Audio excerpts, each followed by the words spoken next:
So I hear you're coming to town. Can't stop me. I grew up there. That was where I was before I moved to California and got into Hollywood. Never looked back. What part? The Catskill Mountains I spent the most time in. What are some of your fondest memories? It's pretty intense memories, actually, because a lot of people don't even know or remember the Catskill Mountains in the 70s and early 80s. They had these resorts, right? Think back to before they had air conditioning or cheap airplane flight. What did people in New York City do in the summer? Come to the mountains. And an oasis was there waiting for them because there were all these resorts, and it was like a cruise ship. You'd get all the food you can eat. You could go to see shows. They had Simon Says and pinball and swimming and skiing and all that stuff.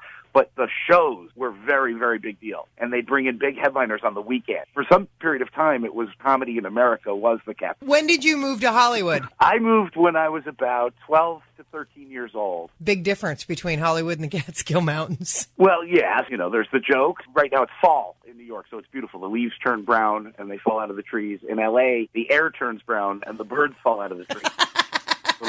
I know how beautiful it is. It's why I've actually asked to come back in the fall to enjoy that beauty. I do like scenic grandeur, and you guys have plenty of it. Let me tell you, I grew up on you. I mean, I did. I lived and breathed family ties. Well, now, before you make me feel all old, I grew up watching you when I was a kid. I was a kid, too.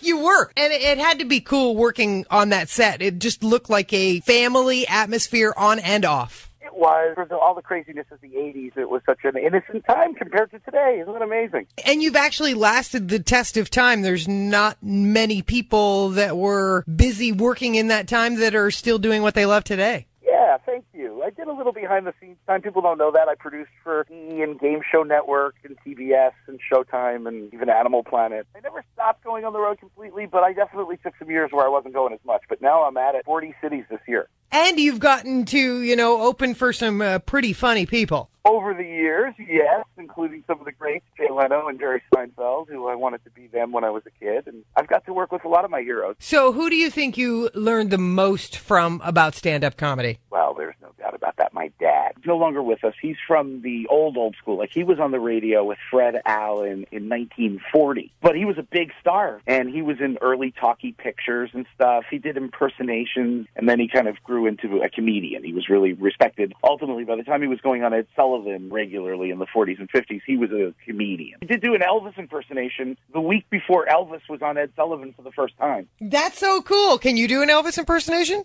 I can't, because I'm not as talented as my dad. He did impersonations, he sang. I think he might be the first Elvis impersonator in television history. That's pretty good talent to learn from, I'd say, growing up. Yeah, because I had him as my number one tutor. I used to go out and be a part of his show when I was a little kid. You have to understand that that's old show business. That generation, the kid always got in the business. It was not an uncommon thing. The kid hung out backstage, he learned the act, and before long you're in the act. And so I kind of fell into that, grew up in a trunk kind of tradition. So my parents used to bring me out at the end of the act when I was a baby. I was a cheap device for applause. Coming to town to the Rome Capitol Theater on October 27th for some laughs. That's a charity show, too, for the Rome Catholic School. We're excited about that. We're looking forward to having a big night and helping people any way we can. That's one of the great things about comedy. I don't know any comedians that say no when they're asked to do a benefit. October 27th, Rome Capitol Theater. Safe travels, and hopefully the fall foliage will be at full peak so you can enjoy it. Last time I was up there, I actually went rafting on the Hudson River in the Adirondack, and so we'll see what happens this time. We're going to go adventuring. Have you done the rail bikes? Well, we've got a few days off, and that sounds great. Actually, I'm going to look into that. Not to leave on a sad note, but we lost a great friend of ours in comedy, Ralphie May. I got a chance to work with Ralphie before he moved to Hollywood, and we became friends. And there's another one from upstate New York who we lost, was Kevin Meaney. So this tour, I'm dedicating to those two guys. Heaven just got funnier in the last year with Jerry Lewis as well. No doubt. Love your guts, and we wish you much wonderfulness until we meet soon.